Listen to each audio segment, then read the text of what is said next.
Bueno, en esta oportunidad vamos a hablar sobre un método supremamente práctico que está dado para la integración por partes, que es el método tabular o el método tabular, el cual consiste en que uno de los dos factores que compone la integral, bien sea la función f o la función g, es un polinomio, ¿sí? Porque pues los polinomios tienen derivadas de orden superior iguales a cero. Aquí tenemos un ejemplo. Vamos a hallar la derivada de orden superior de la función f de x. La función f de x es un polinomio de grado 3, cuya primera derivada es 3x al cuadrado más 10x menos 1. Su segunda derivada es 6x más 10. Su tercera derivada ya es constante, nos da 6. Y su cuarta derivada pues ya es 0. De ahí en adelante todas las derivadas de orden superior de esa función van a ser iguales a 0. Entonces el método tabulado se utiliza es cuando tenemos uno de esos dos factores, bien sea el factor f, ¿sí? Ese factor f, o el factor g, que componen la integral por partes, son polinomios. Aquí tenemos entonces un ejemplo. Vamos a resolver la siguiente integral. Es una integral por partes, ya que tenemos una función algebraica y una función exponencial según el método que estamos empleando para dar las partes que estamos empleando, el método ILATE, que nos facilita pues la identificación de cómo se deben componer las partes para calcular la integral de esa función. Entonces tenemos un factor que es algebraico. Según ese orden algebraico estaría para calcularle las derivadas, y el exponencial, que es la última que aparece, estaría entonces para calcularle las integrales. Entonces lo que nosotros hacemos aquí es ubicar nuestras partes. Aquí estaría nuestra función algebraica, que en sí es un polinomio, que es 2x elevado a la 3, y nuestra función exponencial es e a la x más 1. Calculamos la derivada de esta expresión, esto nos daría 6x al cuadrado. Y aquí calculamos la integral, que nos daría e a la x más 1. Listo. ¿Por qué nos da la integral igual a la función inicial? Porque pues la derivada del exponente es 1 y esa derivada tiene que dividir a la expresión. Entonces nos sigue dando la misma función. Esto era lo que hacíamos normalmente por partes. Ahora, como vamos a tabular, yo necesito ir a calcular la segunda derivada de esa función con respecto a x, que nos daría 12x. La siguiente derivada, que sería una derivada de orden 3, que me daría 12. Y una derivada de orden 4 con respecto a esa función, que me daría 0.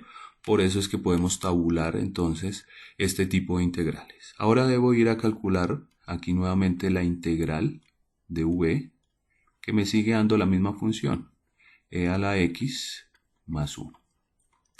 Tengo que ir a calcular una siguiente integral, que la denotamos como de orden 2. Una segunda integral, que sería e a la x más 1. Una tercera integral de v, que me sigue dando e a la x más 1. Listo.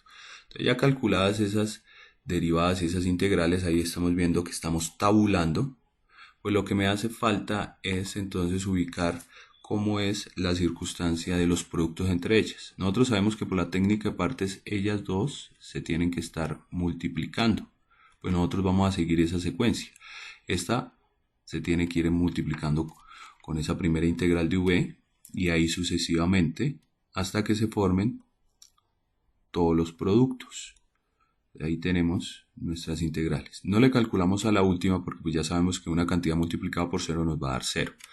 Ahora se ubican los signos. Siempre vamos a iniciar con positivo, negativo, positivo, negativo. Entonces démonos cuenta que los signos van intercalados, siempre iniciando con positivo. Ahora lo que yo tengo que dar es el resultado de esa integral. Lo voy a anotar por acá. Entonces voy a decir el resultado de esa integral, ¿quién es? Es entonces este primer producto menos el segundo producto más el tercero menos el cuarto. Entonces iniciamos a hacer esa ubicación. Aquí decimos que la respuesta es 2x a la 3 por el exponencial de x más 1, según signo siga ya negativo, menos 6x al cuadrado por el exponencial de x más 1, más 12x multiplicado por el exponencial de x más 1, menos 12 veces el exponencial de x más 1, más la constante de integración. Y ahí tenemos entonces calculada nuestra integral. También podemos darnos cuenta que el exponencial de x más 1 es un factor común ¿para quién? Para el 2x a la 3 menos 6x al cuadrado más 12x menos 12. Obviamente le sumamos nuestra constante de integración haciendo la factorización. Este sería entonces el método tabulado para funciones que están compuestas o uno de sus factores es un polinomio. Más adelante le mostraré otro caso en donde pues tenemos que tener en cuenta las constantes que están afectando a estos factores.